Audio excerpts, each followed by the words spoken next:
Welcome back, everybody, to another game-changing episode of the Long Game Podcast with myself, Ben Scallon, and my esteemed co-host, Jason Osborne. This week, we're going to be talking about the presidential election and the state of play as we come up to the deadline for the nominations. We're going to be talking about whether or not Christians have a right to participate in the public square and express their religious views on the national airwaves and in various public fora. And we're going to be talking about RTE's Patrick Kielty saying that you're allowed to say whatever you want here in the good old Emerald Isle and how laughably, comically absurd that Oh is, gosh. and the rich irony of that. So, I think it might be fun to start with Patrick Kielty. We can get to the presidential election afterwards and all the other related issues in the Yeah. context of Charlie Kirk and so on. But I think I personally was gobsmacked that Kielty had the temerity to say this. For those who don't know, I'm sure most of us have seen the clip already, but after the killing of Charlie Kirk in America, the political assassination where he was shot in the throat on stage and killed by a left-winger in front of his wife and children, no less, who were horrified as they watched him bleed out on the stage. Jimmy Kimmel, the alleged comedian and left-wing activist over in America, was doing a comedy set and he was talking about this, and he made the baseless, absolutely fallacious. I was going to say philandering, and I thought, no, that's not the right word. But fallacious claim that Kirk was killed by a right-wing MAGA Trump supporter, because that makes me crazy. He said something like that the MAGA gang said, and I'm paraphrasing here, but had been jumping through hoops to make it the case that he wasn't one of their own or something like that. Yeah. Again, we don't need to go over this. Anybody with a shred of common sense and knowledge about the case knows this guy was so obvious. He was writing anti-fascist messages on his bullet casings. He was identified as left-wing by his own family members and friends. He was, he was in a gay relationship with a male who identifies as female. So, and a furry on top of that. Yeah, like overwhelming evidence, no room for ambiguity. It could not be clearer what the situation is here.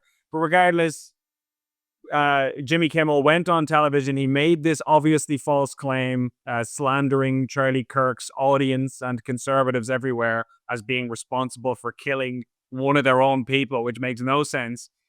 And so, as a result, the American TV regulator issued a warning basically about the fact that you're not allowed to use TV licensing, public licensing, to issue those sorts of false statements. And your man's show was suspended by the network. Now, to be absolutely clear, as we've made clear many times on this podcast, and as I've said many times, I'm not keen on any government agency being the arbiters of truth and misinformation, quote unquote, so-called, and deciding what people are allowed to see and say. It's not to say that we should want people to spread falsehoods, but I don't know if I trust the government with that kind of power. So I'm not saying this is a good thing, but this is exactly what liberals have wanted and called for years. You're the ones who told us that misinformation and disinformation is one of the leading threats to society. It's so harmful. It's so concerning. We need to crack down on this. This is your argument. And so, given that he was banned, it is comically hilarious that Patrick Kielty here in Ireland had the reaction that he did. I wonder if you would like to talk us through the reaction of Patrick, having seen his colleague across the Atlantic get canned. Well, so without going through it blow by blow, because I'm sure many of our listeners have seen it, he, in his monologue on the Late Late, essentially made the case that there's always a studio and an in-house band and a microphone there for Jimmy Kimmel should he want to. Jimmy Kimmel's probably never even heard of RT, first things first, but should he want to have that sort of platform, RT is there for him because, as Patrick Kielty said, you can do whatever the F you want, or you can say whatever the F you want in Ireland. And naturally, that set everyone to typing their reactions furiously on X, understandably so, because it was just so laughable. And my initial reaction to it was, yeah, okay, you can say whatever you want on RT, as long as but they'll only invite you on if you're the sort of person who's going to say the right thing in the first place. And I mean, that's leaving aside the fact that, well, you can't really say whatever you want on RT, because as John was pointing out, they have all sorts of, climate commitments. I mean, you can't question any of that narrative. Well, whatever you may think of it, it certainly flies in the face of the claim that you can say whatever you want on there. But I do think that the bigger issue here is that the way Ireland operates is that you'll simply be excluded if you don't toe the line, if you don't say the right things, if you don't think the right things, you're not the right kind of person. So it's just egregious. And my initial reaction after watching it was that if you were trying to design a psychological operation to drive the sane inhabitants of a country insane, it wouldn't look that much different to Ireland at the moment. It's just, it's so funny. And as you alluded to a couple of minutes ago, they had no problem with, say, just if we're commenting on American affairs, they had no problem. Indeed, they thought it was the right thing to do to take Trump off of Twitter, to take Trump off of Facebook after January 6th. No one had any qualms about it. Indeed, everyone was, delighted about it and thought it was a step in the right direction back when in the wake of January 6th, as I say. So And by the, the way, the he was a sitting U.S. president when he was banned. He was about to leave yeah, office. Sure, he was a few days away from leaving office, but at the time, he was still officially on paper the president of the United States, and he was censored simultaneously on every social media platform in a kind of a coordinated censorship attack all at once. And Jimmy Kimmel laughed about it. He was on stage cracking jokes and mocking it as if it was the funniest thing he'd ever seen in his life. So this is the kind of rank, vile hypocrisy that you're actually dealing with. Yeah, no, it's exactly that. And I mean, it doesn't surprise me. I mean, we've spent the past couple of decades rolling over on every uh, moral position we previously held. And when you just sort of lie down or roll over in relation to everything else, no surprise when you start becoming a living contradiction or, a living symbol of hypocrisy, because you don't ultimately stand for anything. What you stand for is what's in your best interests, what's in the best interests of your people and your tribe.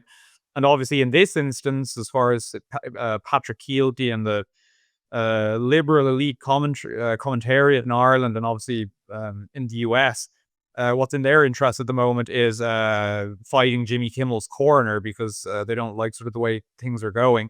I think we didn't even plan on lingering on this too long, but I do think it's important to draw the distinction people are making, because they're talking about how, the right is just engaging in cancel culture. My initial thoughts on the matter are that there is a major difference between the sort of things people were being cancelled for back in, say, 2020, which is, if you were maintaining that a man can't be a woman or vice versa. There's a huge difference between that and, say, being shunned or losing your job because you were celebrating the murder of someone. I think the latter is an example of, and again, I'm not even arguing necessarily for what's happening. I'm just saying there's a clear difference between these things. And to be clear, we're not saying that Jimmy Kimmel was celebrating Charlie Kirk's murder. He Yeah, wasn't. We're talking about people in general who are going on yeah, TikTok making fun of it, and then they get fired, and they act like this is a horrifying attack on whatever. yeah. No, exactly. The broader context here, and I do think in terms of how it breaks down with Jimmy Kimmel, I mean, there's questions to be answered, obviously, in terms of whether it was the network's response to social pressure that they decided to suspend the show, despite what the Federal Broadcasting Commission had said, or whether it was essentially a directive from that federal body in order to say, it'd be best for you guys if you take him off for now. The latter is very much, in my opinion, not okay. The former, I don't see the issue with it. I mean, it's responding according to, an appropriate moral response to what had taken place in America. So it is a nuanced thing, and there's obviously a severe lack of nuance in these conversations on social media and elsewhere. But And also, I would just say, like, I'm not okay with the government regulating these things, as I've said a million times, and I will continue to say that remains my position. I don't support that, and I think it's seriously wrong and concerning. And in a perfect world, it wouldn't happen. But it also has to be said that if I'm playing chess with somebody else and they are constantly relentlessly cheating, taking pieces they're not entitled to take, making illegal moves, if I start to win, they nudge the board so all the pieces fall over and then they rearrange them in the incorrect way. And they're just blatantly flouting the rules at every opportunity. There does come a point where you have to ask, why am I the only jackass here who's actually trying to fight fair and play by the rules when you clearly don't adhere to them? Like, in order for the rules to work, everyone has to agree to them. So with that said, we've endured about 10 years at least of relentless censorship of conservatives at every possible corner. And conservatives, in the vast majority of cases, have been restrained, have not tried to get people fired, have not tried to get people censored in any significant way because they say, no, we're committed to freedom of speech. While that's being done to them constantly, at a certain point, you do have to wonder if you're there spear tackling the referee and fouling all the time, maybe a taste of your own medicine is what is required to reach some kind of truce or detente where we say, you know what, let's just not censor anyone. How about that? Like, there's nothing that liberals hate more than being forced to live by their own rules. So again, that's not me saying I like censorship. I do not like censorship. But if you don't want to be censored, then don't censor other people. How about that? yeah, It's a very it's simple equation here that it shouldn't need to be explained. it is this, yeah, as we described it before, this nihilistic downward spiral that is certainly in the US, but I think it applies more broadly. There's this downward spiral that they're engaged in that say, yeah, the left does this thing and then the right starts to do it back. And you can be sure, as has been pointed out on many occasions, that if and when, because we live in a changeable world, the pendulum swings back, there's going to be an equal and greater reaction to this. And then naturally, because of the world we live in, it'll be equal again and greater in the opposite direction. So it's a game no one wins. No one wins in ultimately. Sort of despite laying out the nuances of the situation, I think sort of the broader trend is in a not great direction in terms of any sort of societal reconciliation. But hopefully, But one of the later topics might be able to shed some light on that. what would you say though? And I'm not necessarily making this argument myself. I'm just articulating an argument that some people make. What would you say to those who argue it's absurd to say, oh, well, the right shouldn't censor the left because that sets a dangerous precedent that then when the left gets into power, they're going to start censoring the right. And some people say, well, they already are censoring the right. You're doing they do everything they possibly can through lawfare, through control of social media companies, through putting you in jail with hate speech laws and misinformation regulations, and up to and including shooting you in the throat. They are already doing all of that. So what is the downside for the right exactly in engaging in the same tactics? Obviously not saying killing Yeah, people, but in terms of censoring their opponents, like the sting of saying, oh well, this could be turned back on us one day. It already is. So what's the danger? Again, I'm not making that argument. yeah. What would be your response to that? Well, I think what, again, broadly, and if the funny thing is, I've said it on the podcast before, I don't even necessarily identify as someone on the right, to put it that way. I suppose, owing to my Catholic background, a lot of my social positions are indeed socially conservative and therefore would place me on the sort of, right of the person's political spectrum. But I obviously, in that sense, feel like there's more people probably on that side that agree with me on many things than on the left. But I think that sort of, and I only preface that to say, because obviously whenever I speak to the right, to put it that way, I feel like I have to preface it a little bit. But I think that what the right needs to do at the moment, the best thing it can possibly do, is just rigorously adhere to the rule of law. I think this is the case in the US. I think it's the case in Ireland. I think that a lot of the difficulty with the left's conduct over the past decade in particular has been that they never worried, say, about their sort of zealous excess, their excess zeal carrying them beyond the bounds of law to where, yeah, like, as I say, people were being fired from jobs, people were being um uh pursued because of their beliefs, their sort of conservative beliefs, their religious beliefs.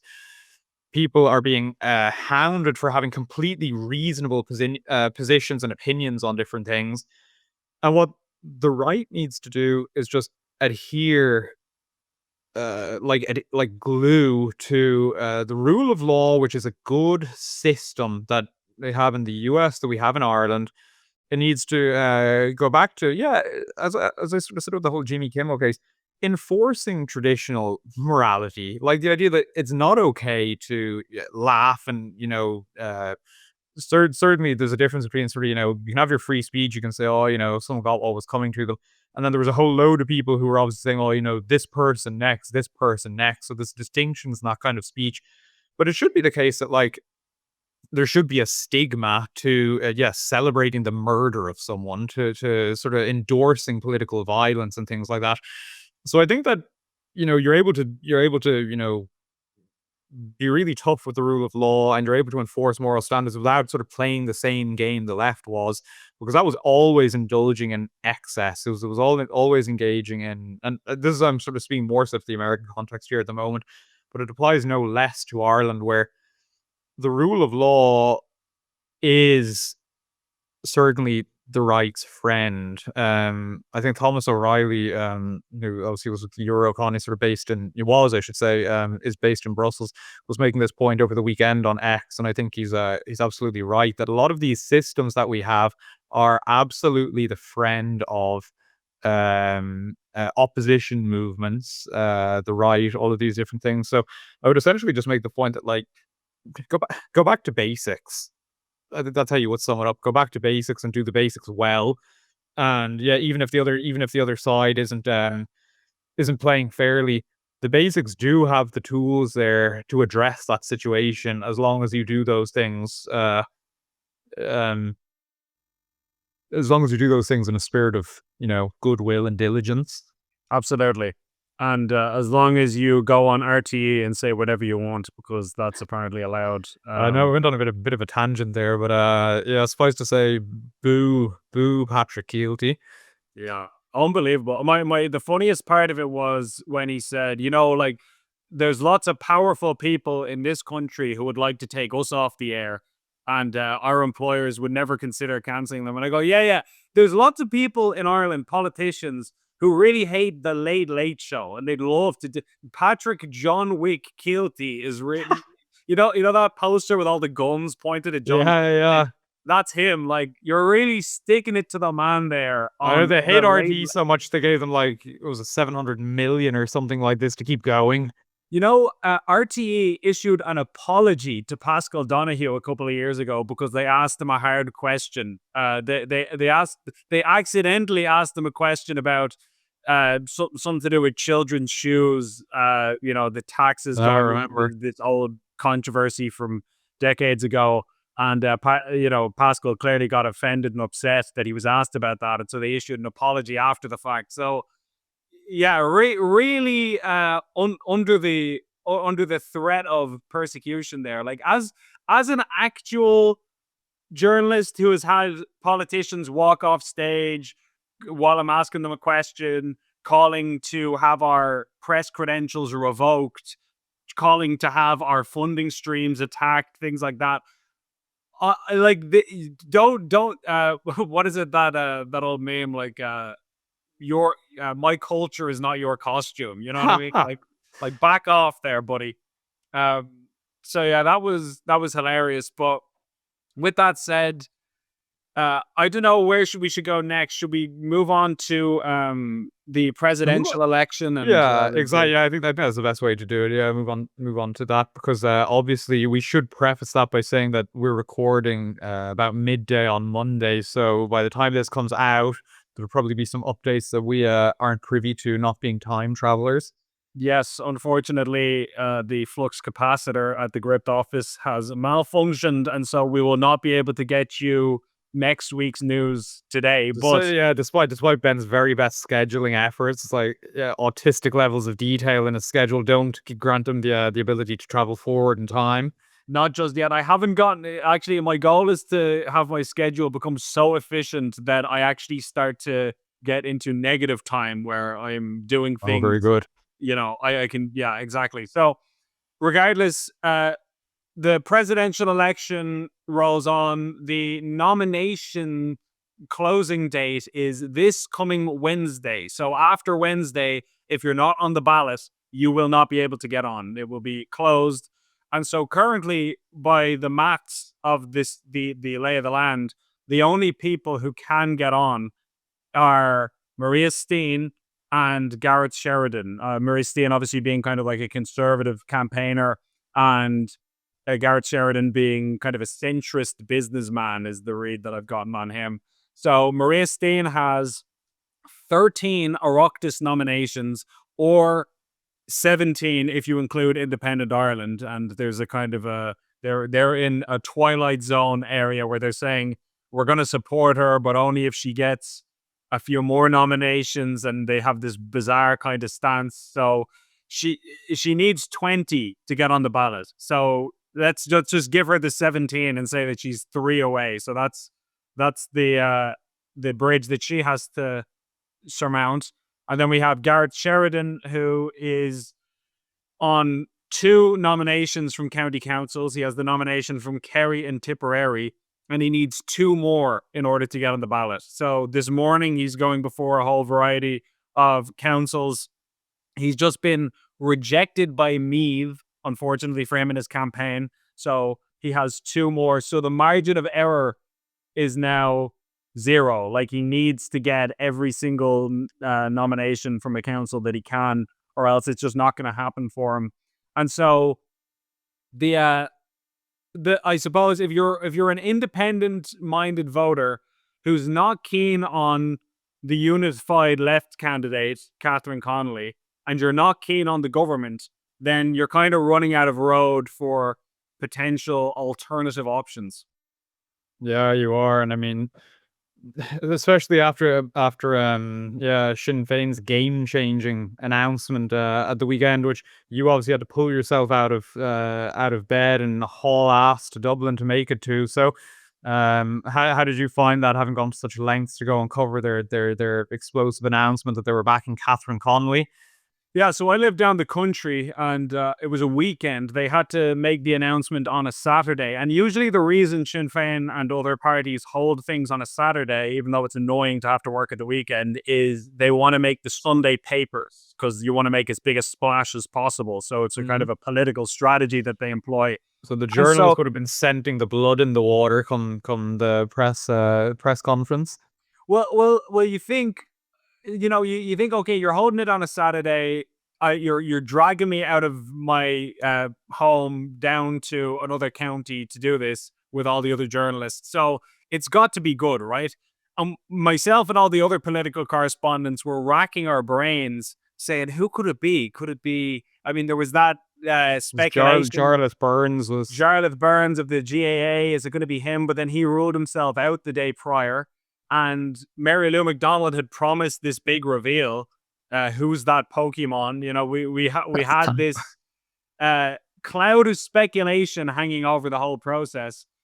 And somebody said, if in the press pool, could it just be that they're going to back Catherine Connolly? And I was saying, no, sure, it wouldn't be. Like, that would be the most pathetic damn squib you've ever heard. They've hyped it up so much, it's got to be Hugh Cullen or something, you know? And then, sure enough, they come out, and it's Catherine Connolly, who's already been in the race for months. And she wasn't even present. They didn't even have her there. She was back in Galway having I don't know what she was doing, sleeping, calling up councillors, or, I mean, she wouldn't even have to do that. She's already on the ballot. So is already presumably sitting she on was the just having a throne, so to rest. speak. Yeah. And uh, like her way of trying to spin this McDonald's as not embarrassing was, she said, the reason it's a game changer is it's the first time we've ever gone outside of our own party gene pool and supported somebody Ooh. external. And it's a kind of a left wing unity message that now the Connolly candidate has the backing of the Greens, Sinn Féin, People Before Profit, the Sog Dems, and Labour. And so that makes her the single ultimate leftoid candidate. And so that's what makes it a game changer. Was But the atmosphere absolutely electric there, Ben? oh yeah, no, the buzz was unreal. Now, honestly, I heard one person say, "We came all this way for this." This is sort of the sentiment on the ground. And I thought it was kind of bizarre as well, because as I was telling you earlier, Jason, I asked the press officer afterwards, when was the decision made to back Connolly? And he said, "Oh, it was made this morning at the Ard Corla meeting." And so I was thinking, so you announced several days ago at the ploughing that you had this big game changer candidate who was going to knock our socks off, but you only made the decision today. What the hell is that? Now, maybe they could say they were only formally ratifying the decision, but yeah, very bizarre and frankly a little bit embarrassing. It really does make you wonder after that massive build up. I mean, it's been months now. Every other party has their own candidate decided. You know, they made a decision eons ago. The process has run its course. And Sinn Féin were saying, are we going to run anybody? Maybe we'll run somebody. Maybe it'll be Mary Lou. Maybe it'll be Michelle O'Neill. Are we in? Are we out? I don't know. And then after all that hype, they go, yeah, we're not running anybody. It just speaks to Sinn Féin's massive gaping identity crisis at the heart of the party at the moment. I mean, they've no idea what they're about when it comes to the presidential election. They're clearly no idea what they're about when it comes to anything else either. I was listening to Piers Doherty on the radio this morning talking about it. And, he just kept, he said the reason they rode in behind, the Catherine Connolly effort is because they want to lend all of their weight. It's the best chance to be a proper opposition to the government, to the Fine Gael and Fianna Fáil candidates. And you just kind of think this is so indicative of a party that only knows how to oppose and doesn't know how to propose anything. They couldn't propose. They like Sinn Féin certainly are my cup of tea, but I would have even been happy to see them put forward a candidate because it would have spoken some sort of health in the Irish political life. Whereas this is just so bland. It's just like, after all this speculation, the best we could come up with is to back this candidate who's already been in the race for. She's been the candidate in the race for the longest stretch thus far. So, it's so uninspiring, and it's really, if obviously Maria Steen and or Gareth Sheridan don't get onto the ballot, because they're obviously both going the different routes. The Maria Steen going the Oireachtas route, and even though she's still petitioning councils, and Gareth Sheridan going the council route, it is going to be the blandest three-way race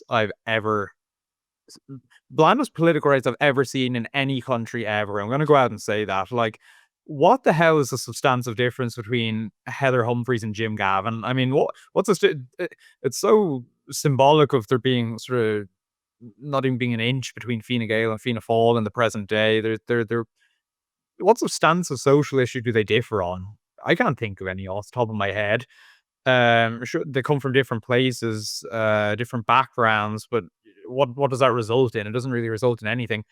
I had to laugh when I was looking at some of the commentary from the left-wing posters on social media this morning, saying that Sinn Féin's decision to back Catherine Connolly is great because she is the best chance for left-wing representation in the race because there's already two right-wing candidates in the race. And it's like, what the hell are you people talking about? It's, these people are not. We need to knock that on the head. Like that conversation needs to be had and won comprehensively once and for all. The whole narrative that Fine Gael and Fianna Fáil are like these right wingers who are like, you hear them get described as Tories and stuff. And by the way, the Tories aren't even that right wing, but that's a whole other story. But yeah, you're talking about parties who oversaw the introduction of same-sex marriage, oversaw the introduction of abortion, oversaw the introduction of every liberal social cause you can think of. It tried to push through hate speech laws for years until they were, stopped at the last minute. The Gender Recognition Act, sticking Barbie Kardashian in women's prisons. So clearly, these are people who are not socially conservative or right wing in any meaningful way whatsoever. So then you look at the economics, and they say, "Oh well, they're economically significantly to the right of a Sinn Féin or People Before Profit or Soc Dems or whatever." First of all, some of those parties are literal socialists and Marxists. Like People Before Profit are self-described communists, so who admire Karl Marx. So being to the right of Karl Marx does not make you right wing. That's not the same thing. And we have a huge welfare state. We have all kinds of state intervention in the economy, heavy state intervention in housing and energy and healthcare and all of these different things. Whether you agree with that or not, by the way, some people do agree with that, and that's fine. But when you Just think the of way it right wing is. economics, you think of laissez-faire, open market economy, minimal government intervention. The size of the state is small. Like Fiscally these are. conservative on social programs. Yeah, like look at the annual Irish budget over the past 10 years and tell me that that's a conservative, restrictive, like the I believe it's almost doubled in a decade the amount of money that we spend on state affairs. So again, you can agree with that, you can disagree with that. Maybe you think that's a good thing. That's fine. My point is, it's not right wing. Right wing would be a government coming in saying, we want to slash expenditure. It'd be things like the Department of Government Efficiency in America, DOGE, where you say we're going to go in there like a wrecking ball and we're going to shut down this state agency and we're going to clear out this government department and we're going to give people massive tax cuts and we're going to spend way less. That's right wing economics. But clearly, not even to speak of the social right wing side of things, which we're going to revisit Ireland's ballooning abortion numbers, re-examine abortion itself, going to re-examine sort of the whether or not religion is good for society. You're going to re-examine all of these different things that we're nowhere near discussing in Ireland. Yeah, like the most you could say about Fine Gael and Fianna Fáil's economic outlook is their like center left. That's they're clearly center left on the economic issues, and they are moderate left or even potentially far left on some issues when it comes to social issues. They're all Yeah. about like gender quotas and all of this sort of thing. Like they would, both Fianna Fáil and Fine Gael would fit very comfortably into the Democrat Party in America. So that kind of tells you everything you need to know. And we don't need to speculate about that because they love the Democrats. They endorsed Kamala Harris. They endorsed Joe Biden. They love Obama.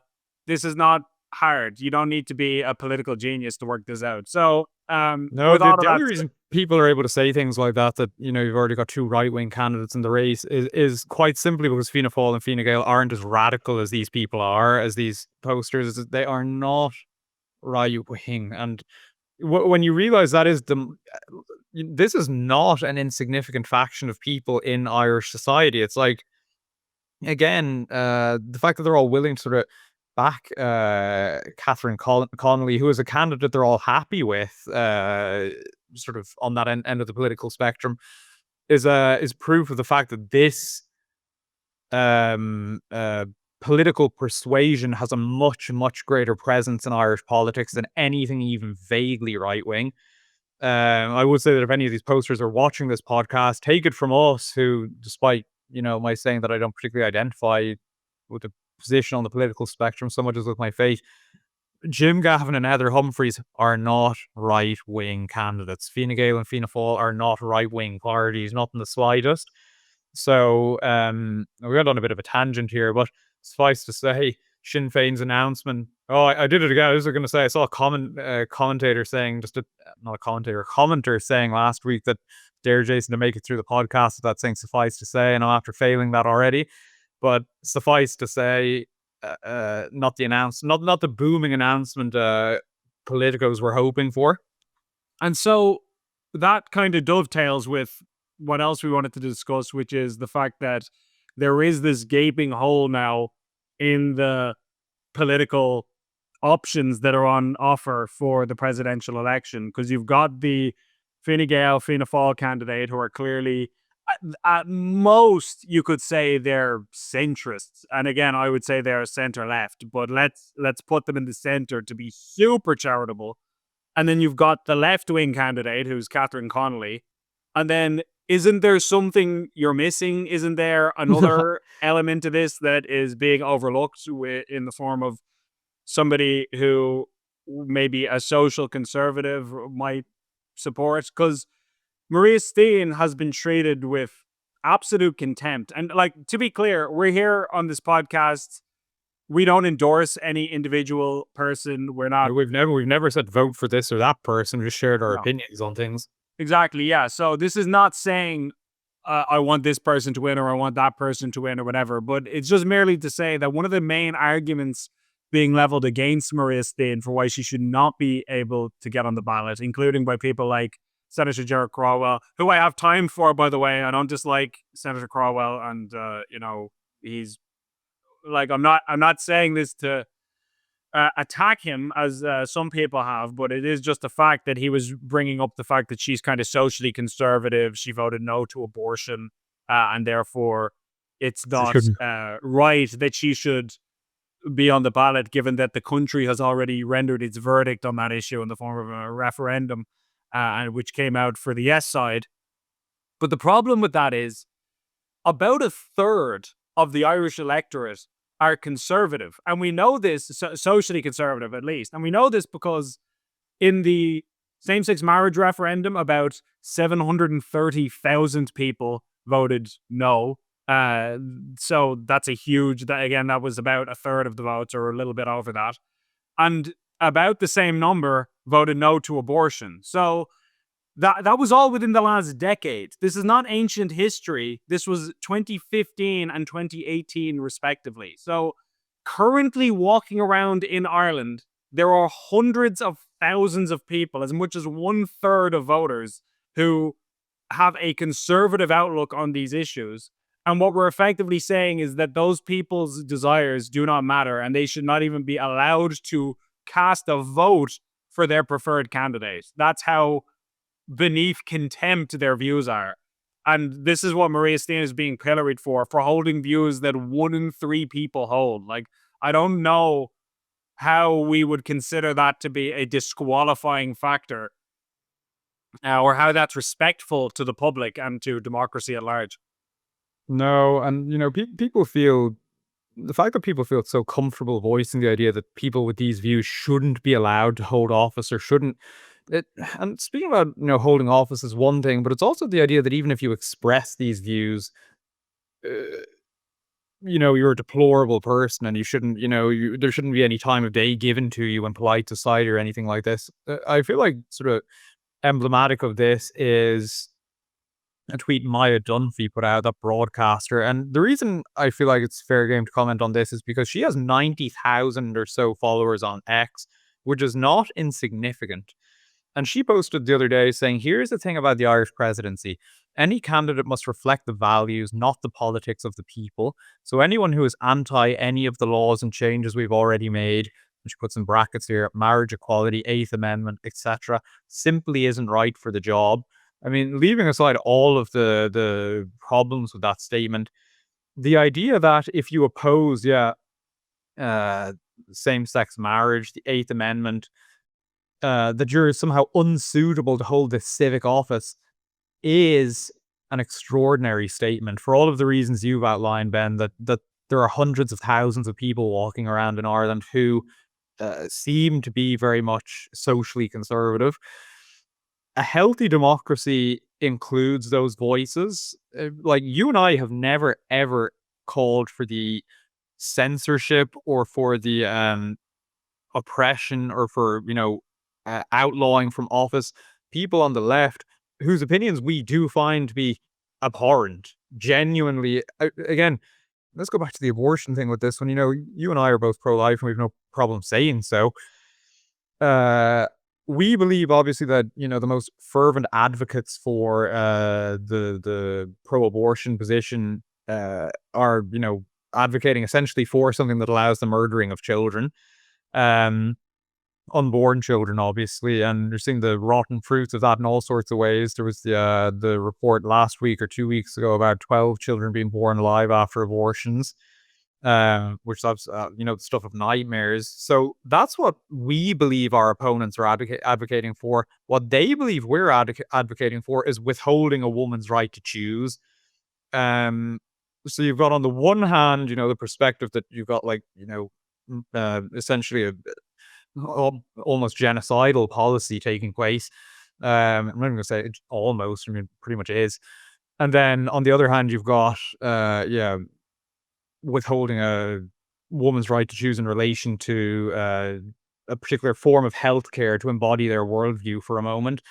So it's like, I think on the measure of those two things morally, we could make the claim that we feel that there's an enormous moral infringement taking place at the moment in our society. But even still, I would never argue that someone who thinks abortion should be introduced is unfit for the presidency, and yet they have no problem saying, flipping the switch around and saying that should be the case for Catholics and for other people, Christians or non-religious people who hold these perspectives. So it's discriminatory, and it's the sort of thing that in saner times people would do a double take looking at. They'd pull someone aside and say, are you sort of serious floating an opinion like that? But we swim in waters, we live in an environment where these outlandish exclusionary statements, they're fine. In fact, they're not only fine, they're morally commendable to polite society. But also, they want to pull up the drawbridge and say, okay, the debate is closed now because we won this phase of the argument. So the analogy I made to Maya Dunphy was in, I believe it was 1983, we had the referendum to insert the Eighth Amendment into the Constitution initially, and that was passed by a 2/3 majority at the time. 2/3 of the Irish public said, yes, we want a pro-life amendment in the Constitution. And 7 years after that, Mary Robinson, who was pro-abortion, ran for the presidency and she won. So by Maya Dunphy's logic, we should not have allowed her to participate in that election. She was not fit to hold office at that time because the debate is settled. The public have rendered their verdict on this, case closed.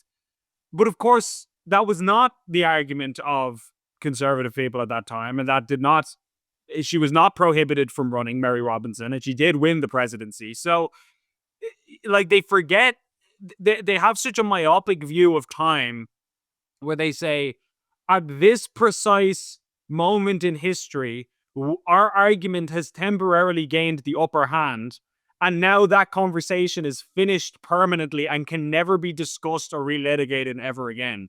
Forgetting that there was a time not too long ago when they were on the back foot and where our argument was the one that was held by the majority of people, such as on, for example, transgender issues, where, 15 years ago, it would have been considered absurd, even by left-wing parties, to say that a male can transition to a female, and nobody would have entertained that as serious. But now that the orthodoxy is shifted, that is ironclad and binding, and if you think anything else, you're a dangerous lunatic. It's just, they always just want to seal it and say everything's done because we won, and therefore no mulligans. That's exactly it. And there's a serious progressive element in Ireland that is continually trying to, pretty much as you've outlined there, bring us to this sort of year zero blank slate stage where, they pull up the drawbridge behind them and say, okay, from here on, we're going to create this perfect society where everyone only holds acceptable views, and therefore, we're going to sort of be able to remake society according to our whims and desires. And it's like, it doesn't work that way. It's like, well, what are you going to do with all the people out there who do disagree with these things? Well, I mean, first of all, you would have people like Maya Dunphy who would say, okay, well, the presidency isn't for you. You keep taking this a step further. It's like, well, okay, if the presidency isn't for you, there's a number of other public positions, say, not even necessarily directly elected ones, but ones that are supposed to be serving the public and, civil servants and things like that. Why should socially conservative people be allowed in those positions? If they're going to be carrying out their sort of malevolent agenda that's against the will of the Irish people, as stated in the recent referendums. I did find it telling that she left out the last year's referendums in terms of saying that people who go against the will of the people shouldn't be allowed to hold the office. I'd be very curious to know how Heather Humphreys voted in the 2024 referendums, whether she was with the 70% who rejected them resoundingly, or whether she was with the 30% who thought that, taking mother out of the Constitution was a good idea. Well, Heather Humphreys was the director of elections for that referendum on the government side, so I don't think we have to speculate how she voted. So, Yeah. as you correctly say, does that mean Heather Humphreys should be disqualified because she was on the losing end of the most comprehensively rejected referendum in the history of the Irish state? Well, I guess that means she's ineligible and she just bow out, right? Yeah, I did find it really funny. There was obviously that clip going around as well of Jim Gavin. I think it was on the day that his candidacy was confirmed for the presidential race, and you had the journalist asking him, "How'd you vote in the marriage equality referendum? How'd you vote in the Eighth Amendment referendum?" And it's like, it is just this sort of progressive box ticking exercise. It does speak to a broader problem that we're also going to get into, because obviously the big news of the day, news is still in some ways slow Ireland side, because the government just doesn't seem to be up to very much. But obviously a lot of the big news of the day being covered by Irish platforms as well is the Charlie Kirk Memorial Rally. I find it extraordinarily American. I haven't watched the thing. I haven't listened to most of it either. I did find it really American, and in that sense, it kind of isn't natural to my Irish sensibilities. I much prefer a kind of, solemn funeral setting. But that said, what I saw a lot of people, progressives in Europe and in Ireland as well, taking issue with was the sort of religious presence at it, the overtly religious presence at it, and the again the sort of open social conservatism of the people attending. And obviously there was the same reaction to it in the US, with sort of speaking to Ireland at the moment. I do feel like, and I know sometimes our viewers complain about our religiosity, say, and I also feel like that's, I'm not saying this is, we'd love all of our viewers, of course, but I would like to think we'd be able to have frank discussions with each and every one of you as well, which I think that just is extraordinarily unhealthy, societally speaking. I do think sort of, there's a number of reasons why that's the case. I think there's a sort of curious short-sightedness that, a lot of the people who are opposed to a lot of the sort of social and progressive flourishes of the day who say wouldn't necessarily, or indeed would be hostile to religion, don't necessarily question where their opposition to these things came from. And I would be of the opinion, obviously, that we've all been steeped in Christian morality. I find this just endlessly funny. All of us have been. The people on the left in Ireland have been steeped in it. The people on the right in Ireland have been steeped in it. To the extent that, like, the most pro-abortion person that in Ireland has been so steeped in Christian morality that they're this concerned about the dignity of women and ensuring, say, that a woman's autonomy is respected. That they obviously should be allowed to get an abortion. I think it's a completely broken chain of thinking, and I don't think that those two things flow together. But they are thinking and viewing the world through a Christian sort of framework that's gone wrong. So I just think that the fact that being the case, it is the funniest thing in the world to me that there's so little place for this stuff in the public square. There's so little appetite for it in Ireland, and I would be of the perhaps unpopular opinion that this is also a problem amongst skeptics in Ireland, to put it that way, as not as much as it is on the left, but certainly among skeptics in Ireland who, as long as you're anti-immigration and things, and anti-government and different things like that, it's fine. But as soon as you mention religion, they're like, "Oh, feck off with that old shite," this kind of stuff. So I just think that it's extraordinarily unhealthy, societally speaking, given that this does exist. Obviously, I would be of the opinion that it's a force for good, but Yeah, it's clearly not going away, and if anything, it's intensifying. I mean, people really need to ask themselves why they hold the views that they hold and where that comes from. And I've had this conversation with people so many times, and it's something that I would love to uh, have a debate on. Actually, if there's like maybe this would be worth debating one of the atheist Ireland guys on or something like that at some stage, because it's really important, I think. And by the way, I have some respect to those guys. Like they are willing to debate their cause, and Yeah, yeah. that's why it'd be a good conversation to have. Is obviously there are people who are atheists who are wonderful moral people, people who are better than me, you know, who do more good than me or more patient than me and more kind than me, and I'm more than happy to accept that. But why is it that we embrace things like mercy towards our enemies? You know, you think about uh Charlie Kirk's widow and how she was saying at the memorial service that she forgives the person who murdered her husband not 2 weeks ago. And by the way, we'll come to Trump's comments on that as well, because I thought those were very unconstructive and unhelpful and poor leadership on his part, even if it was honest. But you know, the idea that you should forgive your enemies is completely counterintuitive and makes no sense. Because the only atheist justification you can make for objective morality is if you say, oh, well, it's a biological evolutionary strategy that if we cooperate and we work together and we're nice to each other, then we all flourish and get better. First of all, that's not necessarily true. That doesn't get you to morality, because gang members will coordinate. Like the Sinaloa cartel is very well organized and they have rules, but you wouldn't say they're moral. A pack of wolves have a kind of a hierarchical chain and unwritten rules that they abide by and wolf etiquette.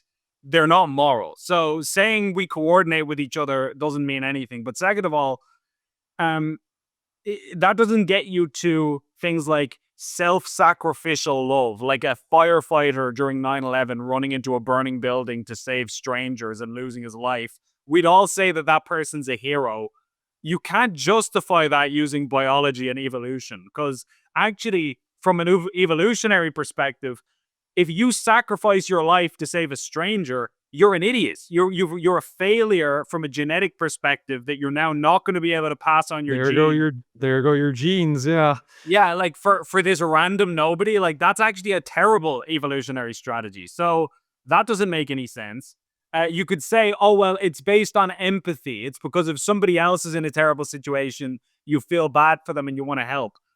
But empathy is just feelings. And you guys are the ones who tell us that feelings aren't evidence and feelings don't amount to facts. And just because you feel like God exists doesn't mean he does. Or just because you feel prayer works doesn't mean that it does.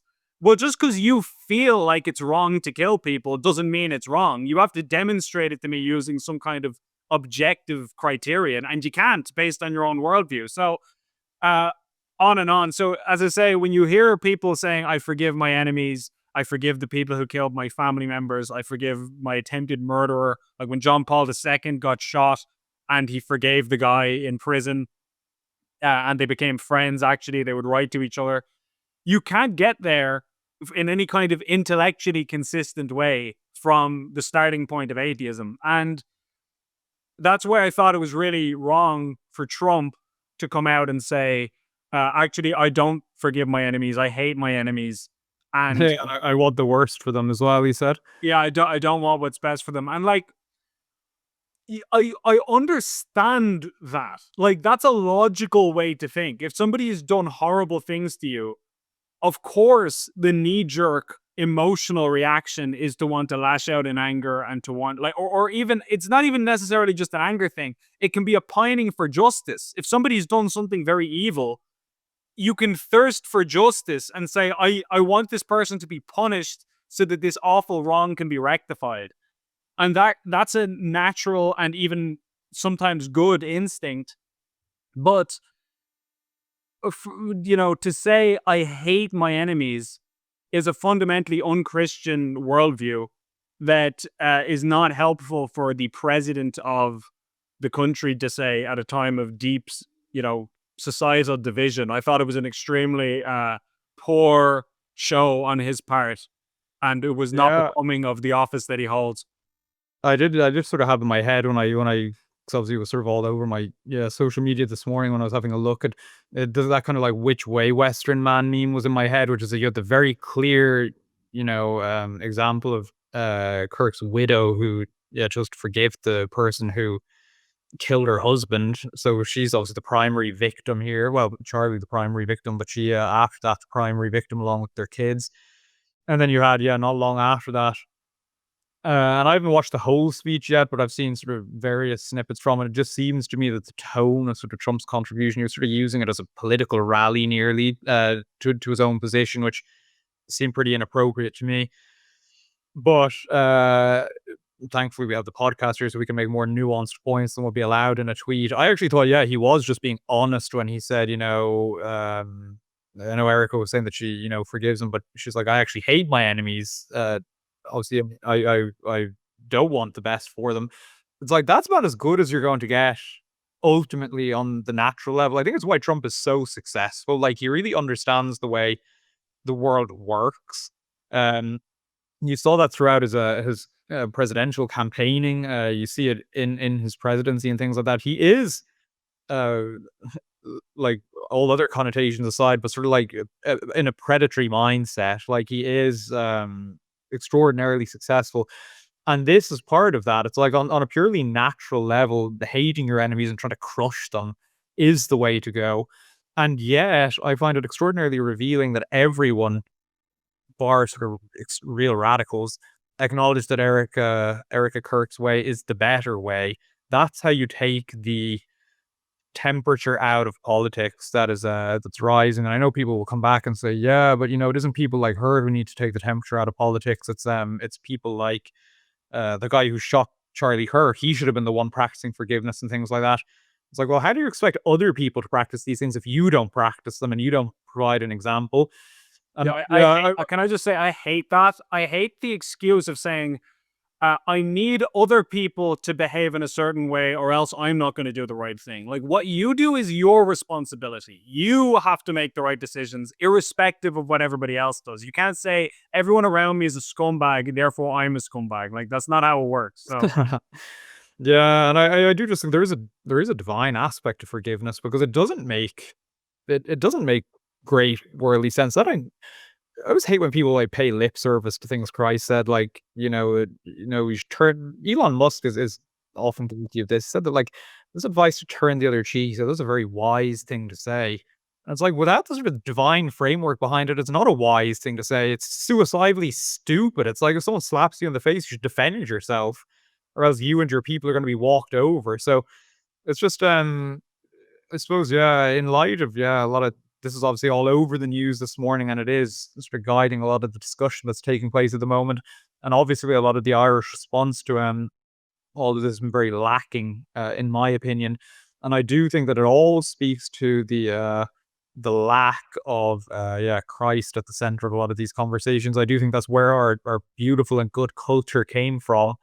And I do think the fact that there's absolutely no quarter being given to him, certainly in Ireland and also uh, further afield. It's not good, and I don't think it's gonna. As long as there isn't that space given, don't expect things to get any better. absolutely.